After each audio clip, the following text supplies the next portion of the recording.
നാടിന്റെ പ്രിയങ്കരനായിരുന്ന ദിലീപിനെ അനുസ്മരിച്ചു. കാറ്ററിംഗ് രംഗത്തും പൊതുപ്രവർത്തനത്തിലും പകരം വയ്ക്കാനില്ലാത്ത വ്യക്തിത്വമെന്ന് അഡ്വക്കേറ്റ് കെ പ്രേംകുമാർ. സാമൂഹിക സാംസ്കാരിക രംഗത്തെ സജീവ സാന്നിധ്യമായിരുന്ന ദിലീപിന്റെ അനുസ്മരണാർത്ഥം രാഗത്തിന്റെ പ്രിയപുത്രൻ എന്ന പേരിൽ അനുസ്മരണ സമ്മേളനം സംഘടിപ്പിച്ചു. അഡ്വക്കേറ്റ് കെ പ്രേംകുമാർ സമ്മേളനം ഉദ്ഘാടനം ചെയ്തു. ബേബി ശ്രീകൃഷ്ണപുരം ചടങ്ങിൽ അധ്യക്ഷനായിരുന്നു. സ്വന്തം കുടുംബത്തിന് എന്നതിലുപരി നാട്ടുകാർക്കും ഏറെ പ്രിയങ്കരനായിരുന്നു ദിലീപ് എന്ന് ഉദ്ഘാടകൻ അനുസ്മരിച്ചു. സ്വന്തം കാര്യങ്ങൾ മാറ്റിവെച്ച് എക്കാലത്തും നാട്ടുകാരുടെ പ്രശ്നങ്ങൾക്ക് മുൻഗണന നൽകിയ വ്യക്തിത്വമായിരുന്നു അദ്ദേഹത്തിൻ്റെത്. ഒരു നാടിനെയാകെ ദുഃഖത്തിലാഴ്ത്തി ഒരു കുടുംബത്തിൻ്റെ പ്രതീക്ഷകളെയെല്ലാം വലിയ തോതിൽ അസ്ഥാനത്താക്കിക്കൊണ്ടാണ് ദിലീപ് നമ്മെ വിട്ടുപിരിഞ്ഞിട്ടുള്ളത്. ഈ പ്രദേശത്തുകാരും നാട്ടുകാരും എല്ലാം പങ്കെടുക്കുന്ന കൂട്ടത്തിൽ ഞാനും പങ്കെടുക്കുന്നത്.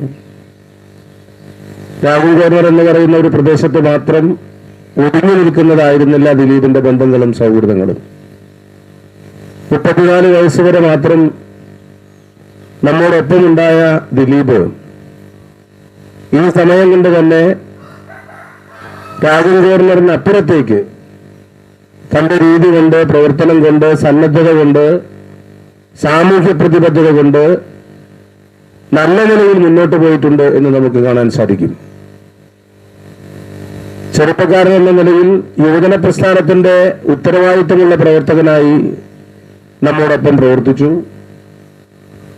ക്ലബിന്റെ ഭാരവാഹി എന്ന നിലയിൽ ചെറുപ്പക്കാർക്കിടയിൽ, ഈ നാട്ടിലെ ആപാലവൃദ്ധം ജനങ്ങൾക്കിടയിൽ അവർക്കെല്ലാം ഇഷ്ടമുള്ള, സ്നേഹമുള്ള, അവർക്കെല്ലാം സ്വീകാര്യനായിട്ടുള്ള ഒരു നല്ല പ്രവർത്തകനായി ഇവിടെ സജീവമായി ഇടപെട്ടു. ഒരു കാറ്ററിംഗ് സർവീസ് എന്ന നിലയിൽ അത് ഏറ്റെടുത്ത് നടത്താനും തന്റെ കഠിന പ്രയത്നം കൊണ്ട്, സ്വപ്രയത്നം കൊണ്ട് നല്ല നിലയിൽ ആ സ്ഥാപനത്തെ മുന്നോട്ട് കൊണ്ടുപോകാനും ദിലീപിന് സാധിക്കുകയുണ്ടായി.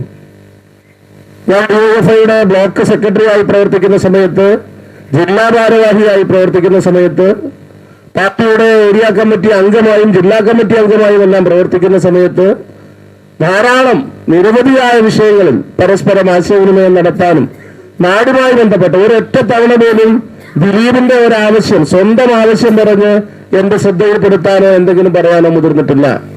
ഈ നാടിന്റെ പൊതുവായ പ്രശ്നങ്ങൾ, ആവശ്യങ്ങൾ, അത്തരം കാര്യങ്ങൾ നമ്മുടെയൊക്കെ ശ്രദ്ധയിൽപ്പെടുത്താനും അത് പരിഹരിക്കണം എന്നാവശ്യപ്പെടാനും ഒക്കെ ദിലീപ് ഉണ്ടായിട്ടുണ്ട്. ഇവിടെ സുബ്രതോ കപ്പ് ശ്രീകൃഷ്ണപുരത്ത് വെച്ച് നടന്നപ്പോ കുട്ടികൾക്ക് വളരെ ചെറിയ സംഖ്യയാണ് നമുക്ക് ആ കപ്പിന്റെ നടത്തിപ്പുമായി ബന്ധപ്പെട്ട് നമുക്ക് ലഭിക്കുക.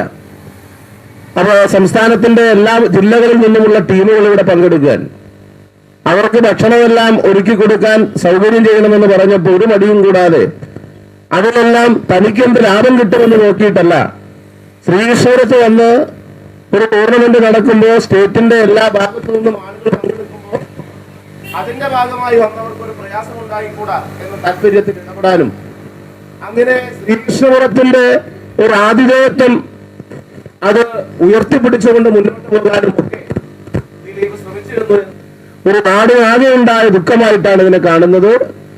ആഘോഷങ്ങളുടെ എല്ലാം ഭാഗമായിട്ട് സാധാരണ നിലയിൽ സംഭവിക്കാനിടയില്ലാത്ത, സംഭവിക്കാൻ പാടില്ലാത്ത, നമ്മുടെ നാടിനെ സംബന്ധിച്ച ഏറ്റവും പ്രയാസം നിറഞ്ഞ, സങ്കടം നിറഞ്ഞ ഒന്ന് തന്നെയാണ് ദിലീപിന്റെ വേർപാടിന്റെ ഭാഗമായി ഉണ്ടായത്. ഒരിക്കലും നമുക്ക് ആർക്കും വിശ്വസിക്കാൻ കഴിയാത്ത നിലയിലുള്ള, നാടിനെ നടുക്കുന്ന ഒരു വേർപാടായിട്ടാണ് ദിലീപിന്റെ വേർപാടിനെ നാം കാണുന്നത്. സ്വാഭാവികമായും അദ്ദേഹത്തിന്റെ കുടുംബാംഗങ്ങളുടെ എല്ലാം പ്രയാസം നമ്മുടെ എല്ലാം പ്രയാസത്തെ പോലെ അല്ലാതെ അതിനപ്പുറത്തുള്ള ഏറ്റവും കൂടുതൽ പ്രയാസം അനുഭവിക്കുന്നവരായി കുടുംബാംഗങ്ങൾ, വീട്ടുകാർ മാറുന്നൊരു സ്ഥിതിയുണ്ട്. ആ കാര്യത്തെ സംബന്ധിച്ച് ഇപ്പോൾ നമുക്ക് ഇവിടെ ഇത്തരമൊരു യോഗത്തിൽ അതിനെ സംബന്ധിച്ച് നമുക്ക് പൂർണ്ണമായും ഒരു ധാരണയിലെത്തുക എന്ന് പറയുന്നത് അസാധ്യമായൊരു കാര്യമാണ്. ആവശ്യമായ ഘട്ടത്തിൽ ആ കുടുംബത്തെ പൂർണ്ണമായും അവരുടെ ദിലീപിന്റെ വിയോഗത്തിലൂടെ ഉണ്ടായ വിടവ് അതൊരിക്കലും നികത്താൻ കഴിയുന്നതല്ല. മറ്റു നിലയിലുള്ള ഏത് നിലയിലുള്ള പ്രയാസമായാലും അതിനെല്ലാം ഒരു നാടെന്ന നിലയിൽ നമുക്ക് മറികടക്കാനും അതിജീവിക്കാനും സാധിക്കും എന്ന് തന്നെയാണ് കരുതുന്നത്. അപ്പോൾ യുവജന പ്രസ്ഥാനത്തിന്റെ പ്രവർത്തകൻ എന്ന നിലയിൽ, ക്ലബിന്റെ ഭാരവാഹി എന്ന നിലയിൽ ഈ പ്രദേശത്തെ ഒരു സംരംഭമെല്ലാം തുടങ്ങി അതിന്റെ എല്ലാം ഭാഗമായി നാട്ടിലെ ചെറുപ്പക്കാരുമായി നല്ല ബന്ധം സൂക്ഷിക്കുന്ന ഒരു ചെറുപ്പക്കാരൻ എന്ന നിലയിൽ, നേതൃഗുണമുള്ള ഒരു ചെറുപ്പക്കാരൻ എന്ന നിലയിലെല്ലാമുള്ള ദിലീപിന്റെ വേർപാട് നമ്മുടെ നാടിനെ സംബന്ധിച്ച് അത്യന്തം അഗാധമായ ദുഃഖത്തിലേക്ക് ആഴ്ത്തുന്നതാണ് എന്ന് കൂടി ഈ സന്ദർഭത്തിൽ സൂചിപ്പിക്കുകയാണ്. യുവജന പ്രസ്ഥാനങ്ങളിലും പൊതുപ്രവർത്തന മേഖലകളിലും അദ്ദേഹം നടത്തിയ ഇടപെടലുകൾ മാതൃകാപരമാണ്. കഴിഞ്ഞ 10 വർഷമായി കാറ്ററിംഗ് രംഗത്ത് സജീവമായിരുന്ന ദിലീപ് തൻ്റെ രാഗം കാറ്ററിംഗ് ടീമിലൂടെ 100-ലധികം പേർക്ക് തൊഴിൽ നൽകി അവരുടെ കുടുംബങ്ങളെ സംരക്ഷിക്കുന്നതിലും വലിയ പങ്കുവഹിച്ചു. അദ്ദേഹം കൈവച്ച എല്ലാ മേഖലകളിലും മികവുറ്റ നേതൃപാടവം കാഴ്ചവെക്കാൻ അദ്ദേഹത്തിന് സാധിച്ചുവെന്ന് ചടങ്ങിൽ സംസാരിച്ചവർ ഓർമ്മിപ്പിച്ചു. ശ്രീകൃഷ്ണപുരം ഗ്രാമപഞ്ചായത്ത് president P Aravindakshan, ward member Sujith, P Gireesan, B Rajesh, Sambasivan, M Haridasan, C Jayashankar, M K Dwarakanathan, V C Unnikrishnan, Sarath, M Sreeja, Krishnan, A Saman എന്നിവർ ദിലീപിനെ അനുസ്മരിച്ച് സംസാരിച്ചു.